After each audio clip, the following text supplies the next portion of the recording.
Soul Garden. Live, love, be. Hello, Your Majesty, and welcome now to Wednesday.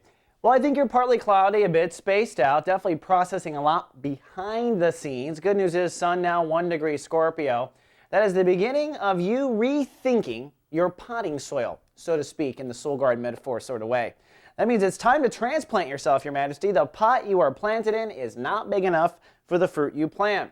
And I know a lot of Leos out there upset because they're not necessarily bearing the fruit they want, and they really need just a greater potting soil, a better foundation. Now, that's a great cute metaphor, but what it comes down to is really getting into the roots of your family and your issues and how you're raised and getting to the bottom of it. In fact, really the universe is pretty well wired right now for Leos to really put the pieces together of childhood. Now, today in particular, because the moon right now is trining from Aries in the house of belief structure. So you're very philosophical about how you feel, you're thinking about that. That's the spaced out part. The moon is trining into Jupiter, which is encouraging you to expand your dreams and at the same time expand your perspective of what your childhood was, which is where the dreams were at least remembered. We come in as children, and then slowly over time, adults chip away at our understanding of who we really are. We start to adopt the wrong belief structure, right? But when we were kids, we were pure souls.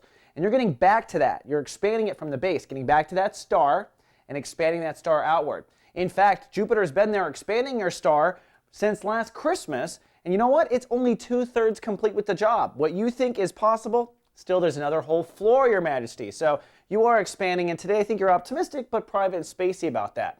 Now, another clue is Mars is in the house of karma, the house of faith in yourself. Mars in the house of karma is a weed whacker, officially making you cut out all the weeds from childhood and get rid of them for good. There's no more hemming and hawing. You know what the patterns are. Don't deny it. Don't slip into any kind of mope stuff either, because Leos will do that. You're really just going to get out that weed clipper and start cutting away, pulling them out. So again, that's more pieces of childhood because those started probably in your childhood. So really it's a lot of gardening today in the next couple of days and being a bit spaced out in the process. All right, Your Majesty, that's all I have for today. See you tomorrow with more. Live, love, be. Soul Garden.